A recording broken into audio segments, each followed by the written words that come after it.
Welcome. Very, very happy to see you all. On behalf of the Israel Association of Writers in English, I'm very happy to be able to introduce our speaker of the evening, Stephen Horenstein, that you all know. But I'm going to ask Stephen to introduce himself. Stephen, welcome. Welcome. Stephen, can you tell me something about yourself? Oops, I hope Sure. Tell me something about your life and how you became passionate about poetry.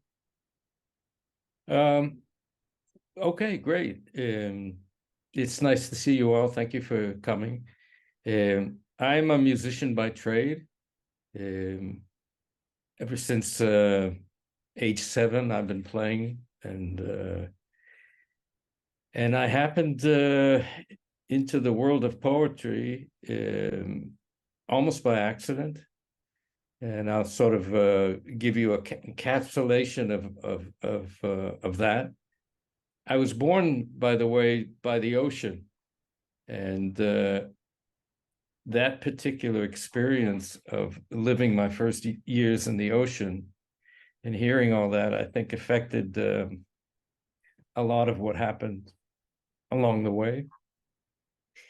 Ever since I was a child, I heard sounds of symphonies, sounds of people talking, sounds of the birds, not only in the environment around me, but in my imagination. And that's just what was happening. My father was a frustrated singer. He would sing Cab Calloway songs, Minnie the Moocher and things like that. And my mother was a classical pianist. And I grew up in a very kind of bourgeois environment in Marblehead, Massachusetts, but we always had a boat. So I envisioned myself as Ulysses at several points. As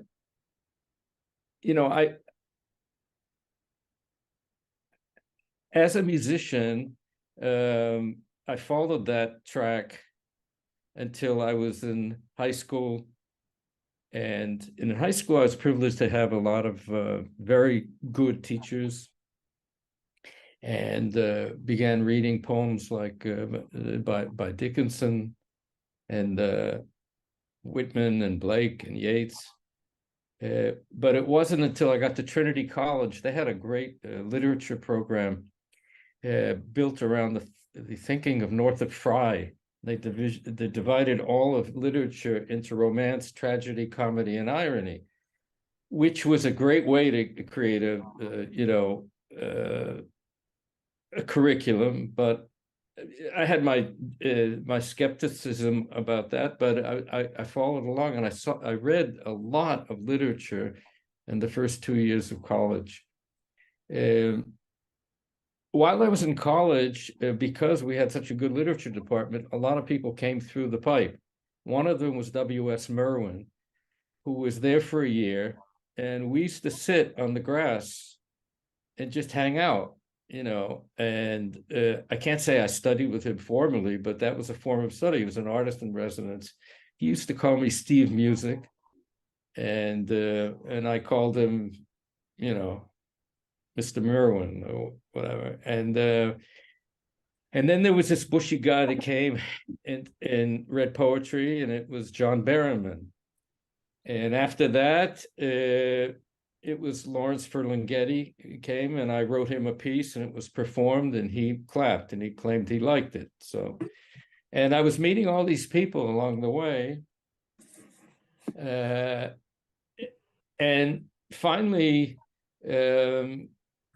I graduated and tried to deal with the Vietnam War. And in so doing, I went to a macrobiotic house because it was only $5 a week to eat.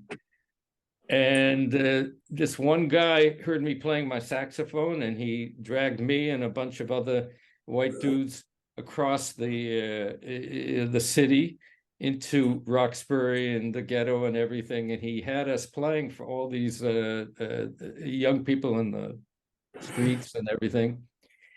And basically, he left us high and dry and didn't pay us. And I said, "What the hell is this? This is not what I want to do."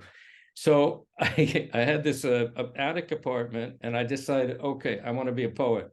I've read poetry, and I decided to become a resident in Grolier's store, famous place in Boston. And there I met Robert Bly and Robert Lowell and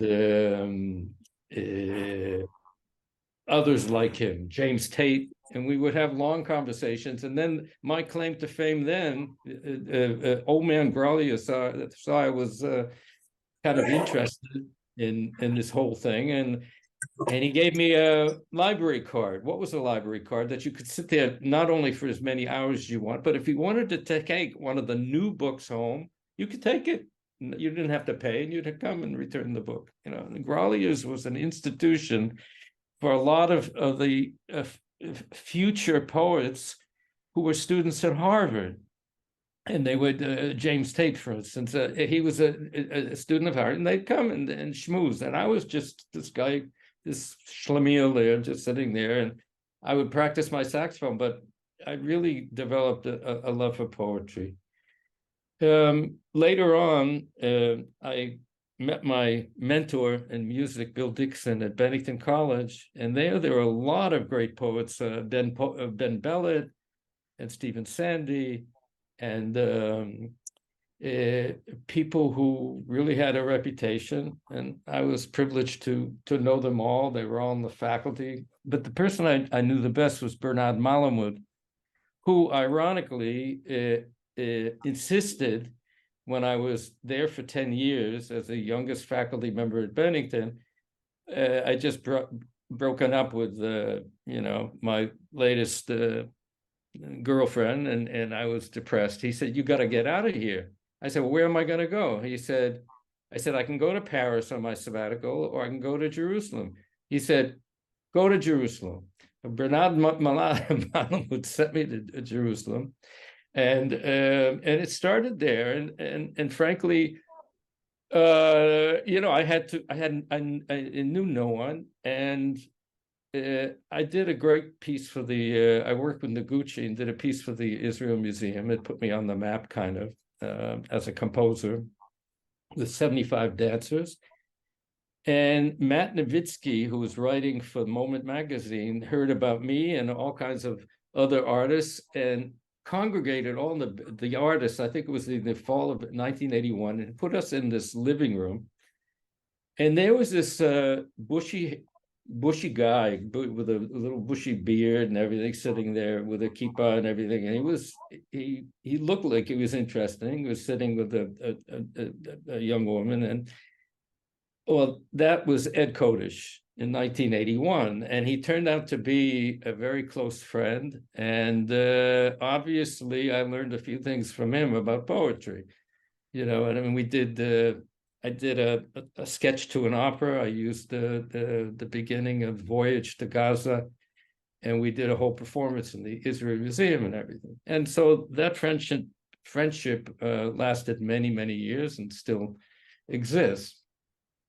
So, all that is sort of as an introduction to how I got involved in this whole enterprise. And I had the privilege of editing Ed's first anthology or compilation called The Selected Poems, I'm sorry, but we could talk about that later.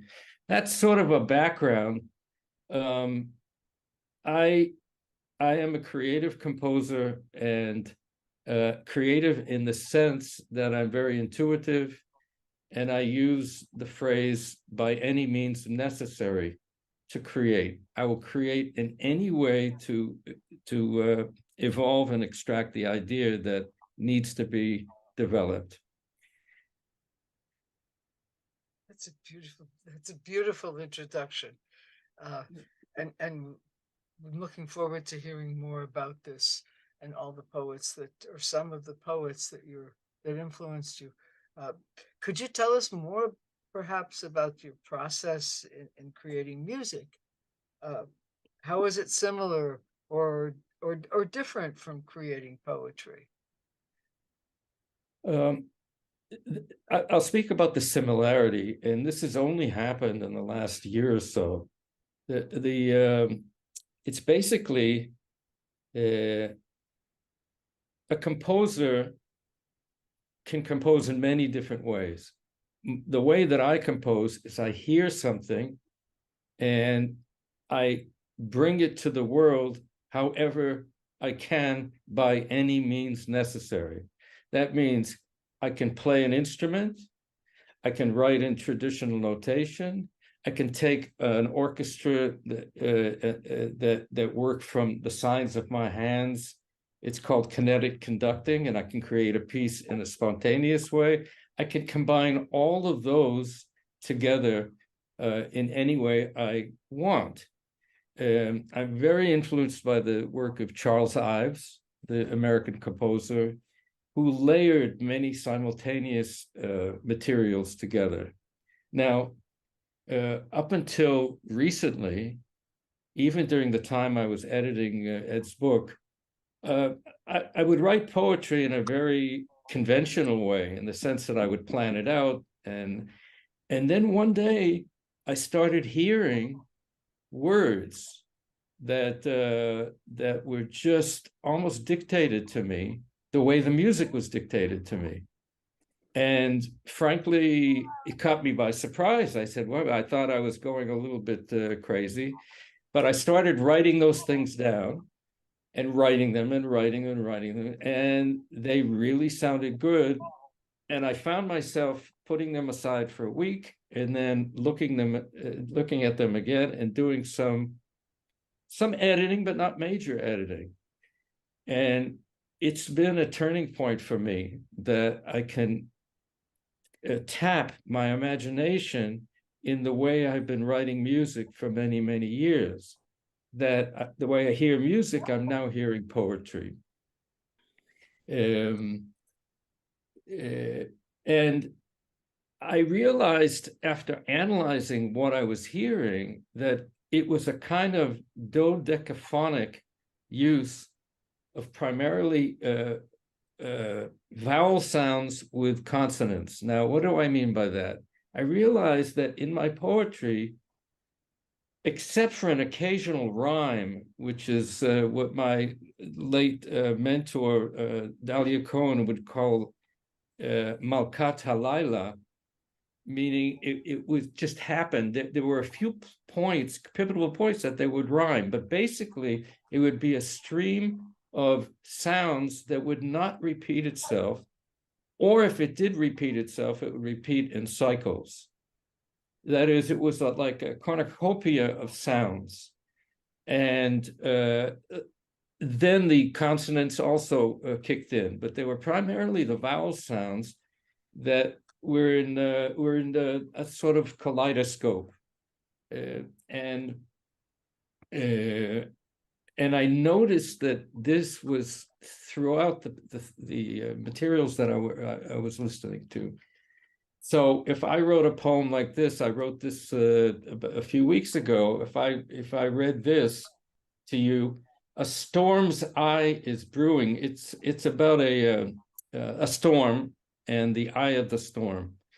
A storm's eye is brewing, corralled at early night, tough as nails, quivering to be heard, while faint wannabe birds do fabulous, silly leaps through night's hoary bed. Now, those words almost don't have anything to do with each other, both content-wise and musically. They're very, very different from each other. Toward the end, it starts to rhyme, like morning birds squawk like hot coffee on rain-filled days, while faint green clovers peep through it all, smashing all the bray and dray before the next new day. So the rhyme kicks in. There's a triple rhyme there at the end. In other words, so I use rhyme very, very selected in a selective way. So it's not assonance. It's not, you know, the sound, the vowel sound repeated in order. It's in a kind of not a musical order, not a repeated order.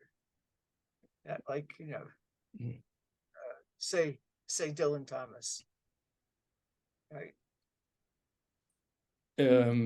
Right. We'll listen to him in a minute. But basically, my thesis, you know, I wrote a thesis, a doctoral thesis, and what I realized is that in these intuitive structures, in this intuitive music, there are inherent mathematical structures. I found that in my music, and I did a whole thesis on that, showing how there was a mathematical perfection in this intuitive way of composing, which was, for me, a fabulous discovery. So for me, the sound energizes the word, the meaning of the word. And this is no different than William Carlos Williams and our great poets. In other words, it energizes, it enhances, and it's something that you can't put your finger on. You can't say, well, in the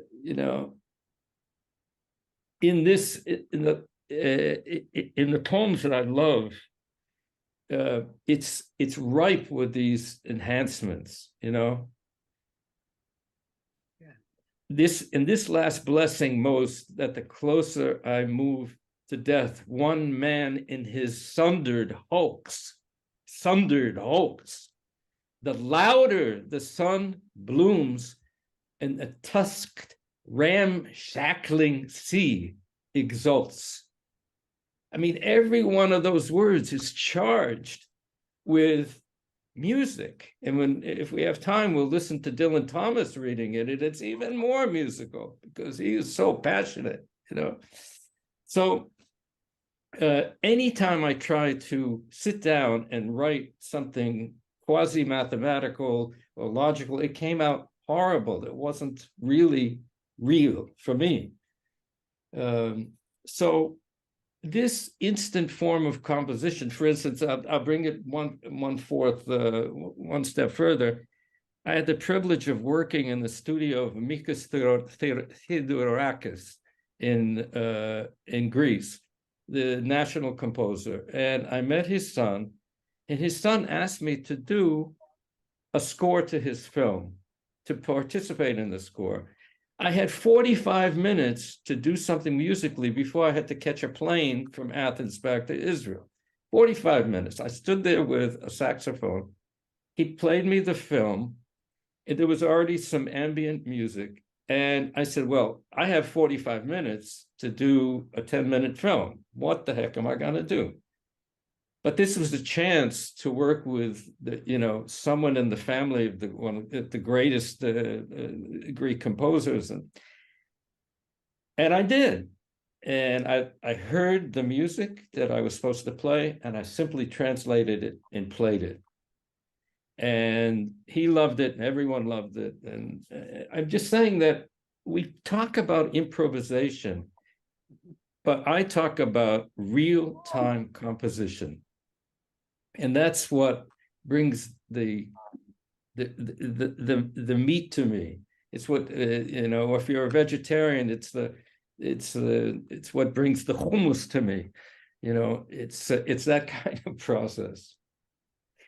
So that's it in a nutshell. And I'm an Ives freak, as I said, and I would like to add that someone else who influenced me was Leonard Bernstein. In his Norton lectures, he talks about poetry being the closest art to music.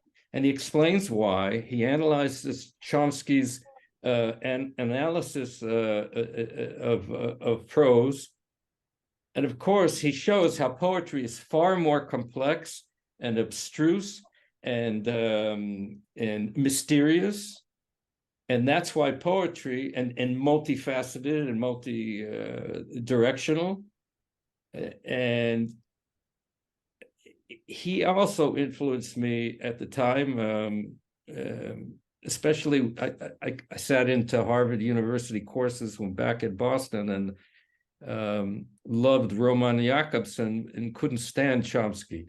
So Jakobson worked from the theory that each culture produces its own kind of interpretation, and sort of like the Worf Sapir hypothesis that like Eskimos have 20 words for snow because that's their whole life. And that the language is generated from cultural experience and not necessarily through these deep, I don't know what it's called, someone who's Chomsky's deep linguistic structures, but it's primarily prose. So that's So those are the musicians, and the philosophers are the linguists who influence you. What about the poets? Who are the poets? Who's your favorite poet? I mean, not me, of course. Well, at the early age, it was Dylan Thomas because of the way it sounded in the music. I loved Emily Dickinson and Hopkins, Gerard Manley Hopkins. I liked all that. I think I'm a romantic at heart in that sense. I did read T.S. Eliot and Cummings, but the change for me was reading the Ezra Pound's editing of The Wasteland, and I saw what Ezra Pound did to T.S. Eliot's poems, and he made them into magic just by crossing off a few words and everything. That's why I learned that editing, no matter how intuitive you are, is the final step. I was really, I think the first book of poetry, which I carried for a year and only read it, only read it, was W.S. Merwin's selected translations. I thought they're brilliant. Theodore Redke, and later I worked with beat poets Ted Jones. We had a performance. He wrote a book called Black Powwow, and there are all kinds of provocative poems. And I also worked with Ronnie Selmick. We were on tour in Copenhagen, and I really enjoy his poetry. Now, in most recent years, it's been William Carlos Williams, Patterson, now the second time in running, and of course Ed Kodish, whose poetry opened up worlds for me, and who was a teacher for, a sort of acharei haklaim, behind the scenes, and just by editing the book, I think I learned about the wonders of free verse, which sounded great because I play free music or free improvisation. So free verse was natural to me, and if that makes any sense. So these, in your opinion, how much are the basic elements of music that you're talking about, sound, rhythm, melody, harmony, orchestration, texture, timbre, and form, important or not important to poetry, to these poets? Well, the first two are obvious: sound and rhythm. Sound and rhythm are common. Texture and timbre are also very important because they're the most elusive to define. Texture can be defined in many ways. It can be defined as a density, the number of impulses in any one group of seconds. It can be defined as how high and low the sound is. There are many ways of defining, and timbre is even more complex or more abstruse because it has to do with color. And again, it can't be categorized as readily as rhythm, for instance. I resonate with The Shape of Content by Ben Shahn, who says you start creating, you create and create, and when you finish, there's a form. I mean, it's simplistic, right? That's easy to say, but that's kind of how I work. And as I mentioned, in my own work, in my music, I have discovered intricate mathematical structures. My thesis advisor pointed it out. She said, you have cycles of 3 seconds, 12 seconds, 24 seconds. You have these cycles going on in your work. And I think we find it in Bartók a lot, the Fibonacci series. And I'm almost sure that he planned it, but how could he plan such a difficult Fibonacci series? And he did it through the durations. I can't believe that it was totally not spontaneous, but that's another argument. We live in the age of saturation, where we're hearing more music in 3 minutes than Bach heard in a lifetime. Think about it. We're saturated with sounds, and this, I think, has influenced my whole approach, which I've emphasized, of layering different elements simultaneously. This is your term, supersaturation. It's what you Supersaturation is the next question. Is the next point. Yeah, this is the segue to supersaturation, which was also part of my doctorate. I showed empirically that when a texture, when a layered texture, many layers that can be defined as blocks of information, convalesce into one big melange. It's sort of like the saturation of a liquid when you pour in salt and sugar. There's some point in which the liquid can no longer hold the material, and then all of it collapses, or I had a great physics teacher in high school who, I mean, that was the image that stayed with me my whole life. I showed that at that juncture of a texture becoming convoluted and turning into a timbre, there was an effect on the perception of time. And that I proved empirically. Now, there was something about the amount of information going to the brain, which slowed the perception of time. And that I use in my music. I use those principles in my music to this day. Now I'm starting to use it in the poetic expression, intuitively. Basically, to be banal, when you're bored, is there more or less information going to the brain? You would say, oh, less, because you're bored, but it's just the opposite. You are bored because you have an overload of information to the brain, and you're looking up at the ceiling and little pips and squeaks, things that you didn't see. So there's a whole information theory. I mean, I just sort of just a sort of aside. I compose with the motto, by any means necessary. Whatever I need to bring the idea out, I will use in terms of the techniques. And now that's applying to my poetry, which is a fabulous adventure for me, because there's no holes barred. If I hear something, I said, well, there must be a reason I'm hearing that. No. Wow. Now, what about marketing? Let's go on to Yeah.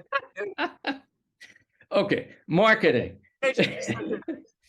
I'll say it in one phrase. My teacher, Bill Dixon, was a genius. And he said to me, one phrase, he said, listen,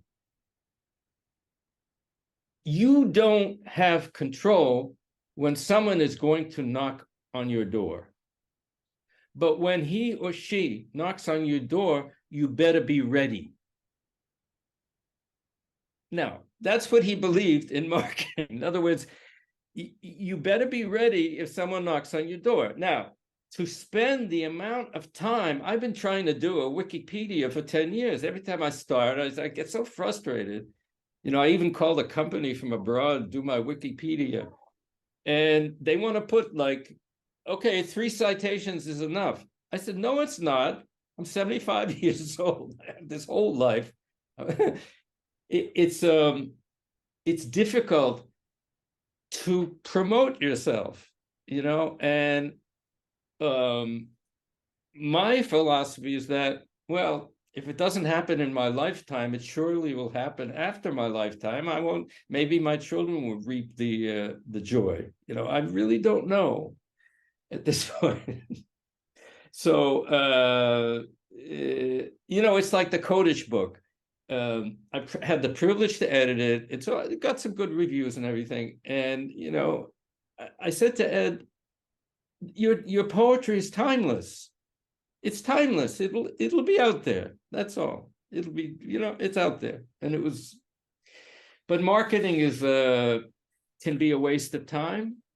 And so can writing doctorates, because a friend of mine, very close friend of mine who works at IBM, he said, your doctorate is amazing, but I'm very sad at all the pieces of music over those 10 years you didn't write. So, you know, it's like a,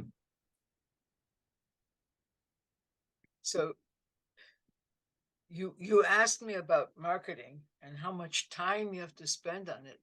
And what you're saying is what you have to spend is the time on is the preparation for being ready when it's marketed. when someone knocks on the door, when Now, someone says, hey, that's really great. I want to, you know, I want to do something for you, or a record company. Of course, it may never happen in your lifetime. so Now, the time spent, our time is precious. I I didn't always think that way. I spent hours and hours and hours in building festivals and blah, and promo and advertisements and that. But in the end, it takes away from your creative center. I'm sure there are people out there, and we're gonna have comments and discussions in a minute. I'm just about ready, finished with my spiel, but it's difficult. It's really difficult. I just turned 75. You know, who knows me? A few people know, more than less. I don't know.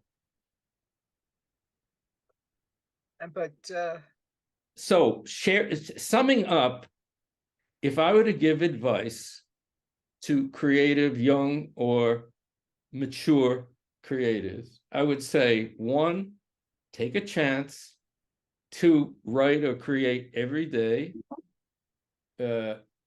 Experience each situation as if you are in a foreign country.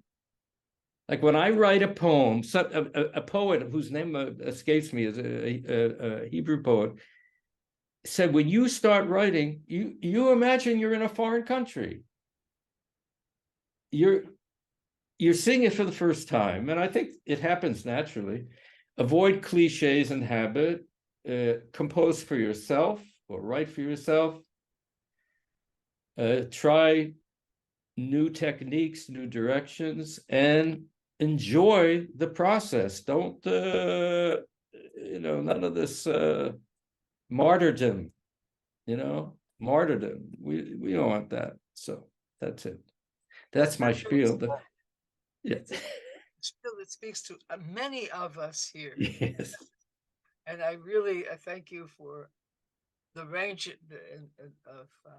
of answers you've given and the range of subjects you've covered.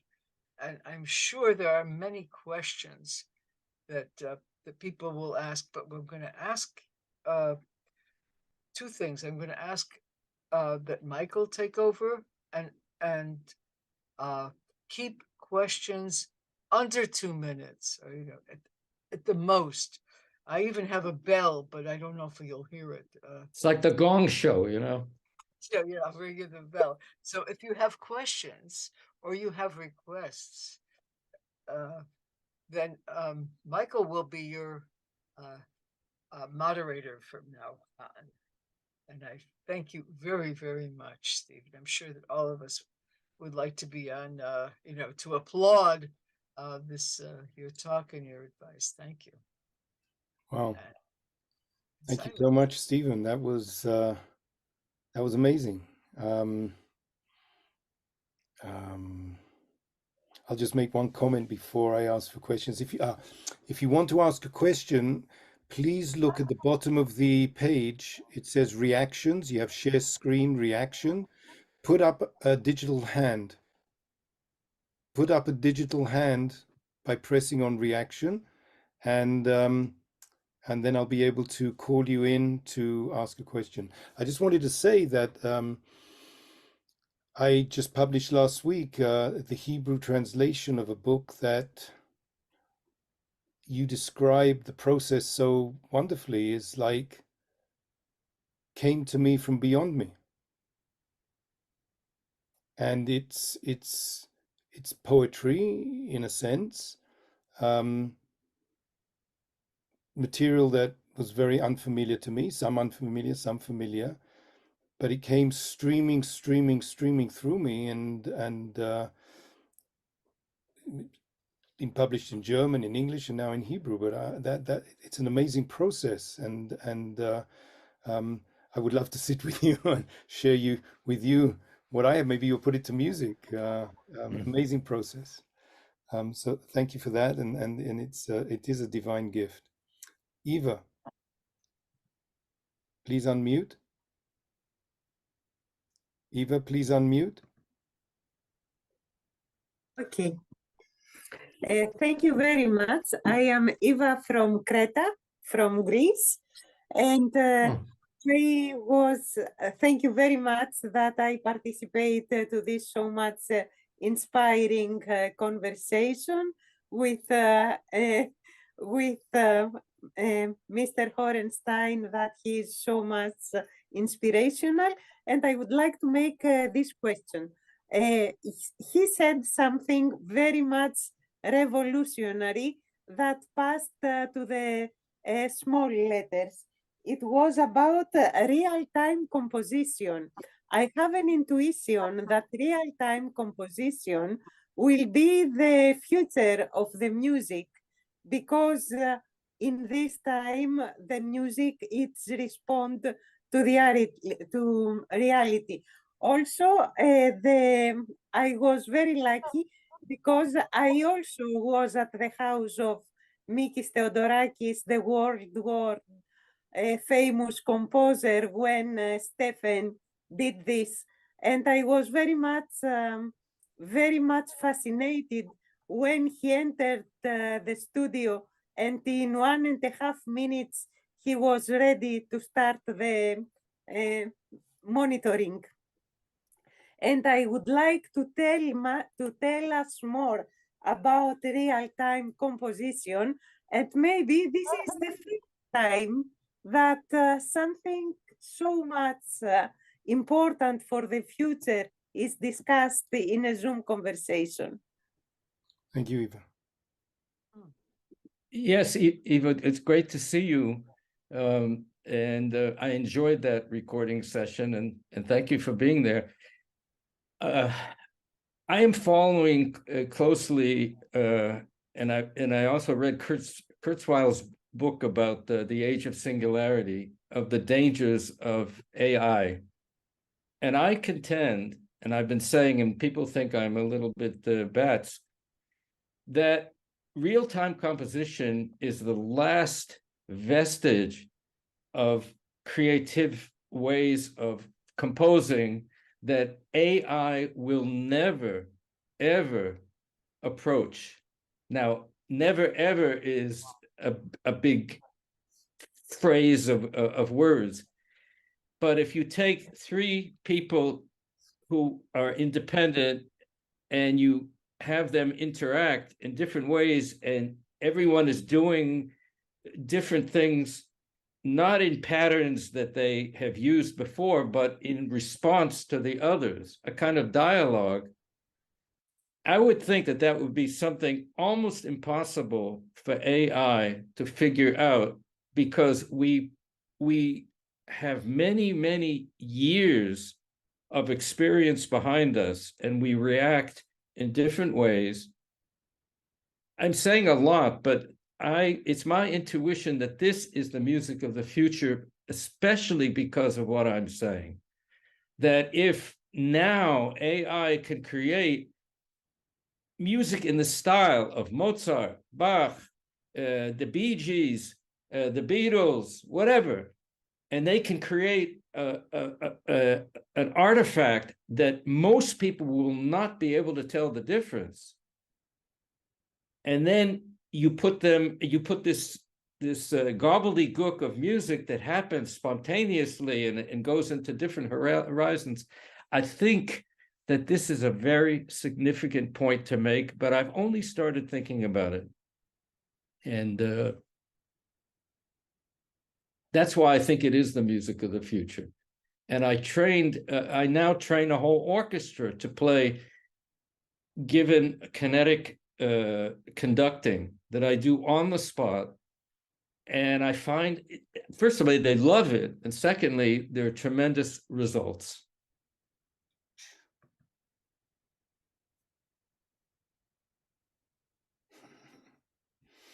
Thank you for that question. Anyone else?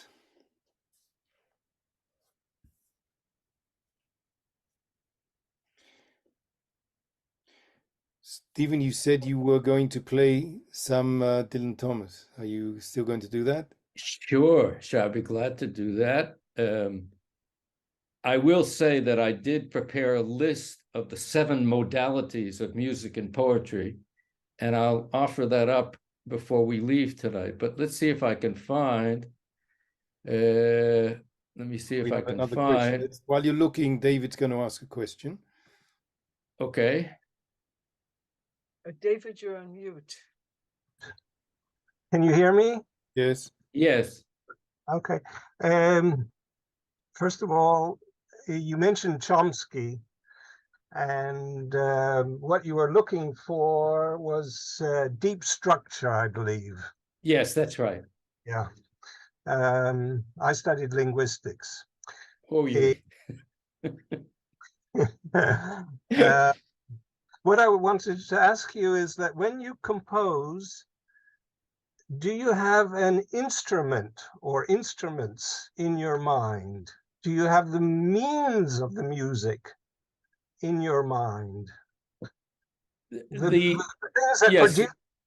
the art of composition is translating what you hear into reality. This could happen through notation on a traditional manuscript paper. It could happen by use of the computer. It could happen yes, you hear the sound as well as the structure. You hear everything.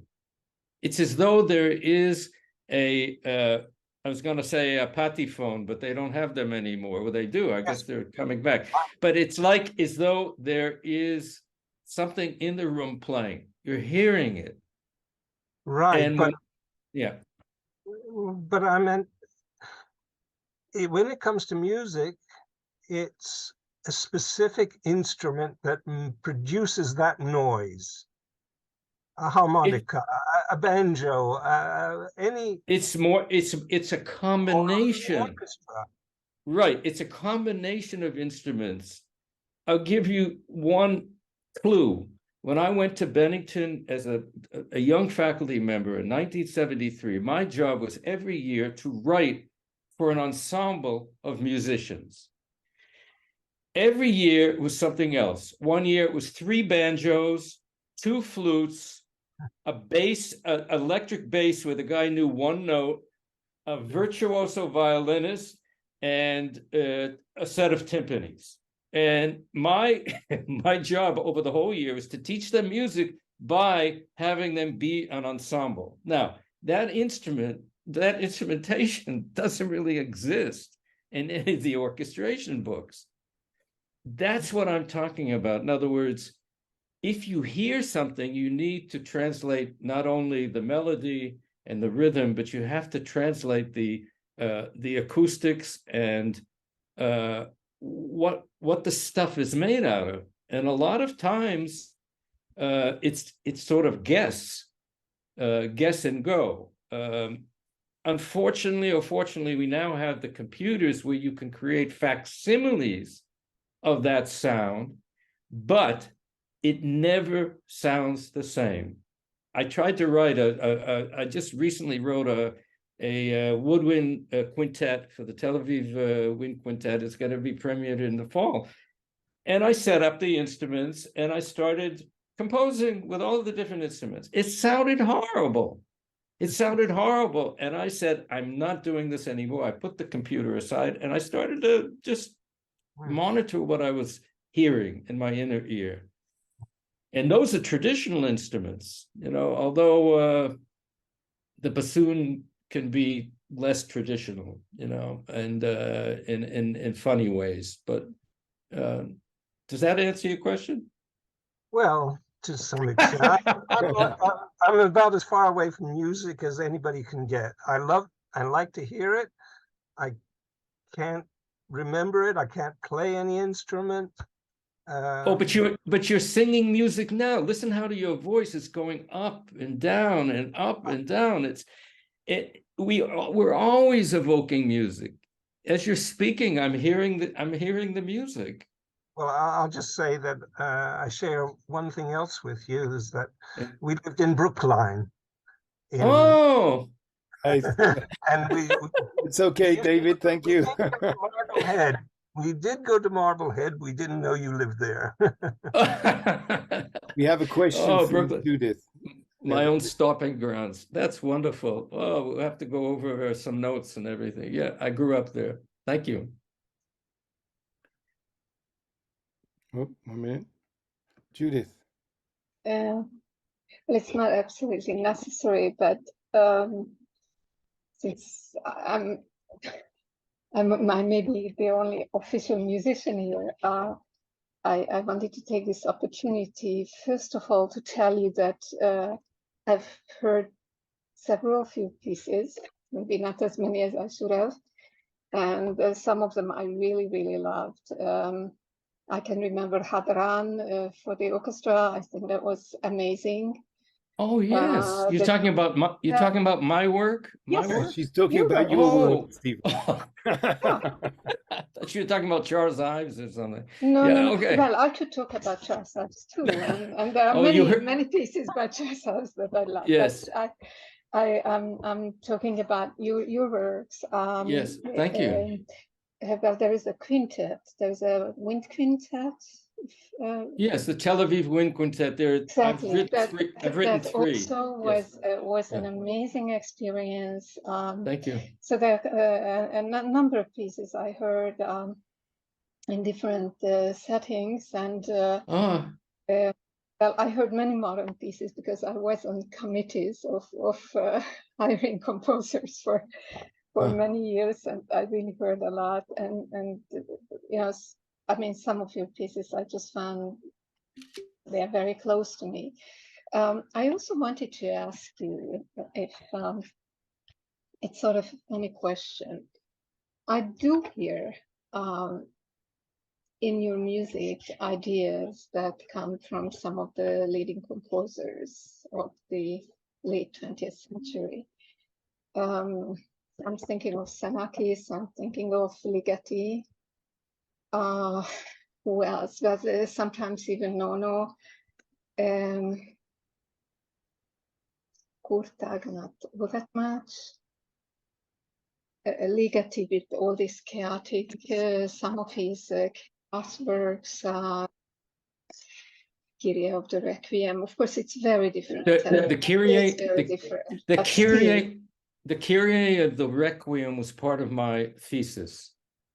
on the perception of time. I used his Requiem, and Ligeti is one of, I didn't mention his name, is one of the whole Hungarian school. I mean, I was very, very, very close to Andrei Haidu, the late Andrei Haidu. He was a close friend, and me too. He was a very good friend of mine. Right, and I knew the whole family and Ruth and everything. And he guided me in my first years, and I didn't mention his name, and I should have. Yeah, he was really, and he brought me to Yahadut and all that. But Andrei, that's how I know Kurtag's music, but thank you very much. I went the other way. I knew Kurtag first, and then he introduced me to Andre. But it's very interesting that you mentioned the Requiem, but also there are things in the Grand Macabre. I wanted to say that there is a Ligeti conference going on right now, and in principle I should be there. So just tell us where you're speaking from. I'm speaking from Budapest, but today's session is in Vienna, actually. 2 days are in Vienna, and then tomorrow and on Shabbat it will be in Budapest. Sam told me about Budapest. There's an amazing exhibit now on Ligeti in Budapest. But so I hear a lot of this, and in all the funny ways, you know, the way Xenakis is dealing with the rhythm and with the setup of the. It's live. It is also composition in live. You can't hear the piece twice the same way, and in fact, you can't even hear it if you are listening to it from a different place in the room. It's already different. Right. So it is in the air, and I just wanted to ask you. I mean, the Requiem you answered, but I ask you how you see your place in that particular context. I think it's using texture to the extremes to affect the perception of time, and that's what intrigues me. And it certainly was in Ligeti. Sure. Also, I worked with his son, Lucas, right? Lucas, we played several. He's a nice guy, and we played several times. He told me a lot of stories, and let's put it this way. I'll just say there's an analogy. Why do Van Gogh's paintings look so vibrant? Does anyone know? This is a factoid that most people do not know. What do people like Van Gogh's paintings by and large, or did someone hate them? We know that some of the paintings were repainted. No, the reason they come alive on the canvas is because Van Gogh made a mistake. He put the varnish too soon. If you take a toothpick and you go to any, if the guards don't see you, and you go up to a painting and you point the toothpick, you put the toothpick in, the paintings are still wet. They're still wet underneath. The Van Gogh paintings are still wet because he put the varnish too soon, and the paint did not dry.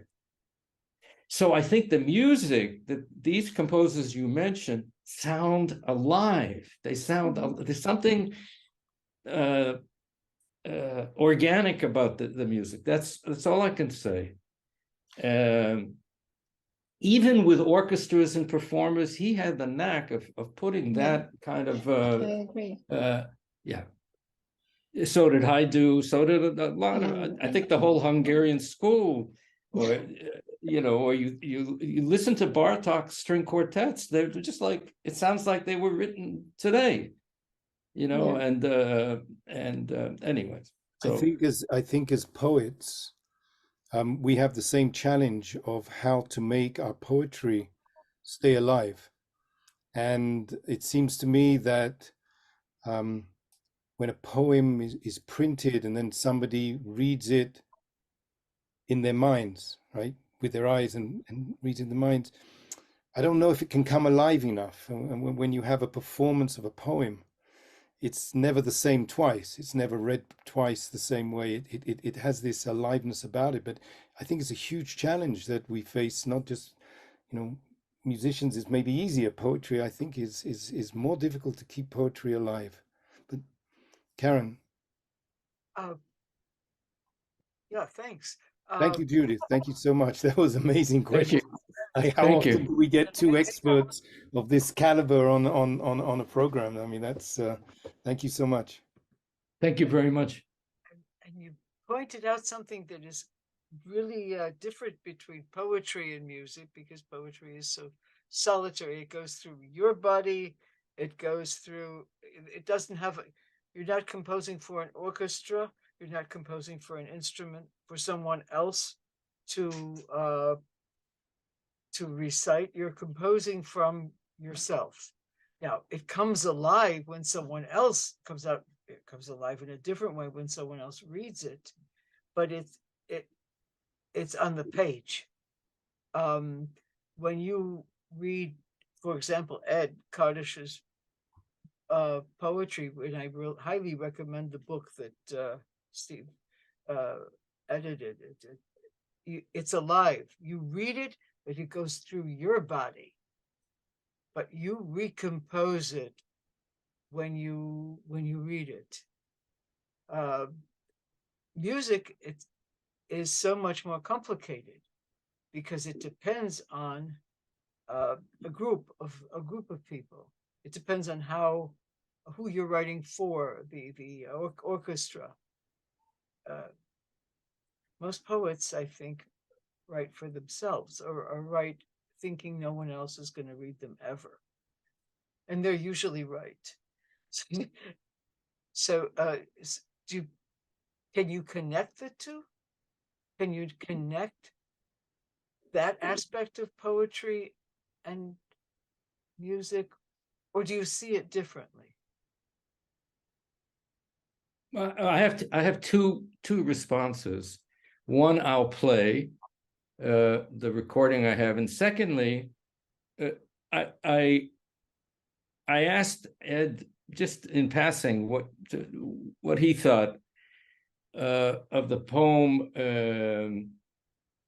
Let's see, which poem was he speaking about? I knew a woman lovely in her bones. When small birds sighed, she would sigh back at them. Ah, when she moved more ways than one. The shapes a bright container can contain of her choice of her choice virtues only gods should speak, or English poets who grew up on Greek. I'd have them sing in chorus, cheek to cheek. And he says that's a poem that almost has a soundtrack. As you read the poem, there's a beautiful, complex music playing along with the words, and there's a sense that the sound works in poetry the way music works, let's say, in movies. And then he added this phrase: "Music in a movie makes you awake. The monster is coming, or lovers finally have kissed." Now, I think that's simplifying it, but I think there is something for describing music and creating an ambient layer of these different sounds that are happening. The second example would be, and maybe what I'll do, just play this. Okay, let's see. Okay, and this is what I waited to do the whole night. Okay, so wait a minute. Now listen to this music. In the mustard seed sun, by full tilt river and switchback sea where the cormorants scud, in his house on stilts high among beaks and palavers of birds, This sand-grain day in the bent bay's grave, he celebrates and spurns his driftwood 35th wind-turned age. Heron, spire, and spear. Under and round him go flounders, gulls, on their cold, dying trails, doing what they are told. Curlews aloud in the congered waves work at their ways to death. And the rhymer in the long-tongued room who tolls his birthday bell toils towards the ambush of his wound. And then this final ending, wait a minute. I don't think here, this is what I wanted to play. This is where it comes. Okay, here it goes. Sorry.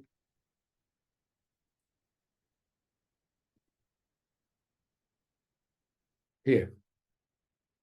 4 elements and 5 senses, and man a spirit in love, tangling through this spun slime, to his nimbus bell-cool kingdom come, and the lost moonshine domes, and the sea that hides his secret selves, deep in its black base bones, lulling of spheres in the seashell flesh, and this last blessing most, that the closer I move to death, one man through his sundered hulks, the louder the sun blooms, and the tusked ramshackling sea exults. Okay. Stephen, may I say something? Firstly, I think that your presentation, your lecture has been absolutely fascinating.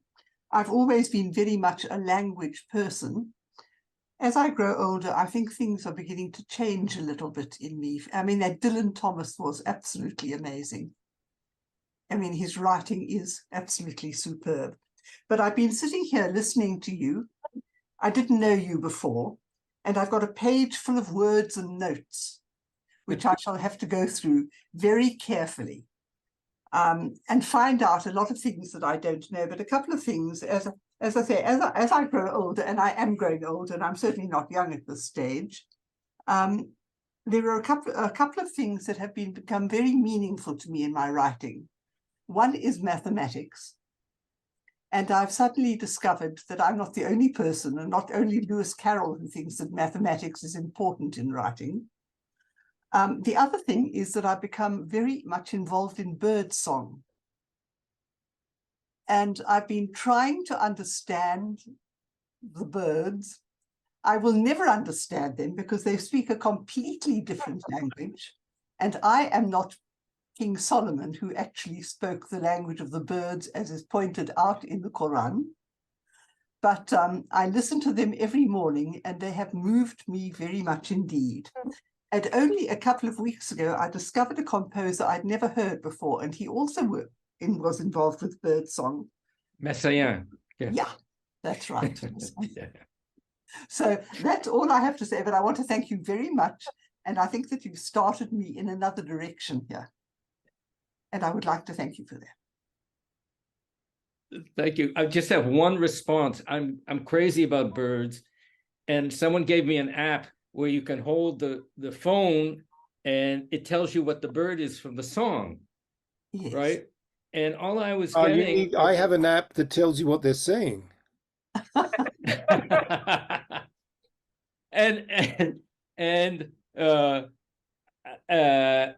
I kept getting, oh, this is a minor bird. This is a minor bird, because they were all crows. So then suddenly I remembered a bird from my previous residency, and I sang that song because I remembered it. The app was paused and it said, "You can't fool me, you're a human being." That's great. Thank you. Yes. Anyway, thanks once again. Thank you for the birds. Yes. Could you just put into the chat the link to the Dylan Thomas? Do that easily, or if it's I don't have the link. I just have the what I did is I took the YouTube. Just go poem on your his birthday to YouTube and you get it. But I can certainly. I don't have a link, but it's a very okay. Let's see. It doesn't take too much time. Let me just see how big it is. The entire poem here is, wait a minute. It would fit in an email. So where shall I put it?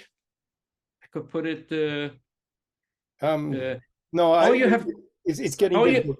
Just Google it, everybody, if you want to hear it. YouTube. Poem on his birthday at YouTube. And what I did is I converted it to sound because I wanted to play it for you. Thank you. That was amazing. Okay. That was amazing. Thank you. Simon, did you have your hand up or no, you didn't? No. Eva, you have another question? Yes, a very small question, because it must be a misunderstanding. What is the difference between real-time composition and improvisation? That's a very good question, Eva. Improvisation, and I talked with the late Andre Haidou a lot about this, and we argued. When Andre sat down at the piano, he was a notational composer, but he loved to improvise. For him, it was like games, and you could play like this and play this. It was sort of a fun time. The real-time composition is an approach to music where playing in real time has the legitimacy and the architecture of notational composition. Improvisation is generally creating structures out of previously played or conceived patterns, whether it's in the style of bebop, of Charlie Parker, if it's a style of Stan Getz or Lester Young, or all those, or John Coltrane. People play in the style of. It's very much stylized. Real-time composition is simply doing something new, spontaneously, with its own structure and its own raison d'etre. Does that make any sense, what I said?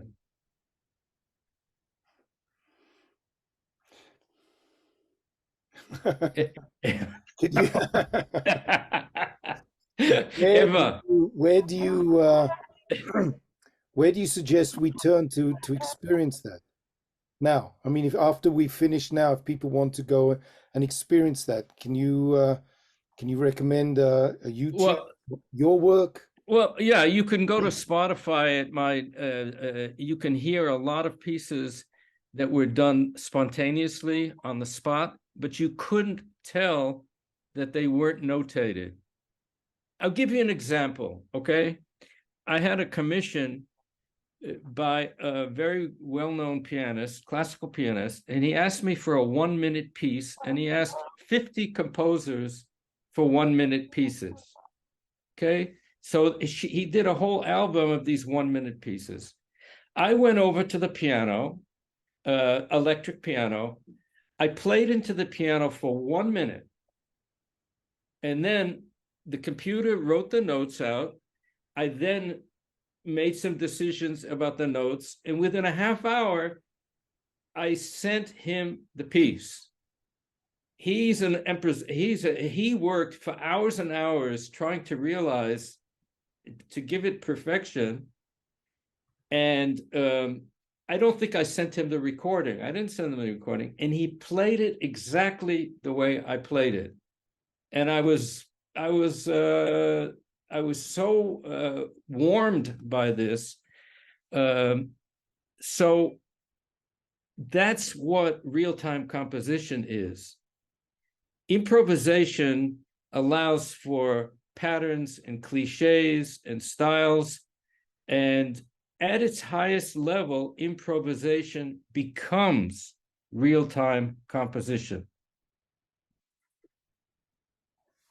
Wow.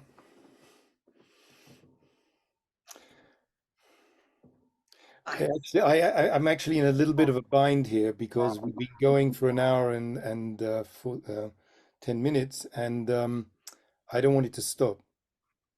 Okay. So I promised Stephen that we wouldn't take up too much of his time, and so it has to come from the composer in this case.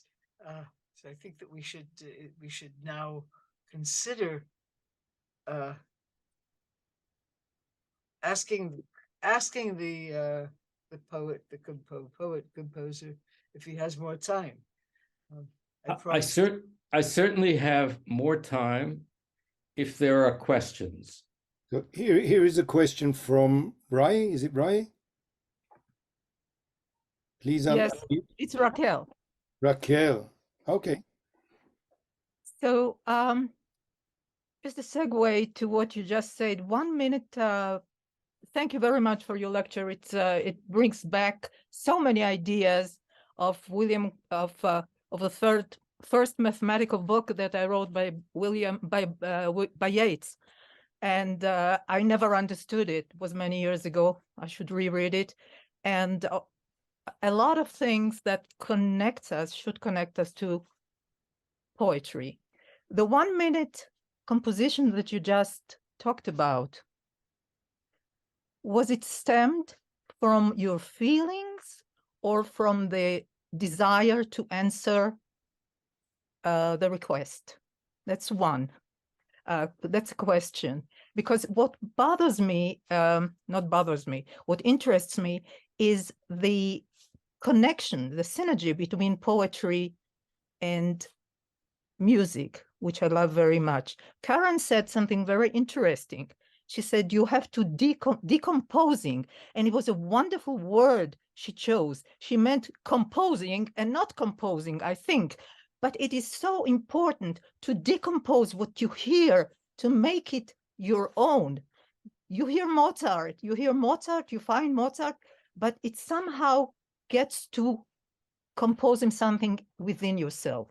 The other thing that I think Michael said, which was very interesting, to get everything together, that something flows within you without thinking, that the words come somehow, and it's an integral part of the work, without, banging your head on all those ideas that you're supposed to be doing in order to create a composition. I loved opera because I thought that opera is the conglomeration of feelings, music, all the things that will make you feel. So poetry, if I read a little poem, I would like to feel. How do you do that? I just brought a couple of things. I don't know if it's too much to talk about, but how do you get it, as Michael said, something that flows out of you? How is it like Karen, something that is decomposed and composed within you without you even knowing? And how do you do a 1 minute, just improvising and saying, No, it wasn't improvising. Oh, it wasn't. Okay, so let's take whatever you write. Do you feel first? Do you hear it first? Do you think it first? Yes. And if you don't, what happens? You're stuck. You don't get your job. Let him answer. When I sat at the piano ready to do this piece, I heard multi-layers. I heard different melodies conversing, like the birds. I heard high, middle, low. I heard one instrument sounding like many. That's what I heard.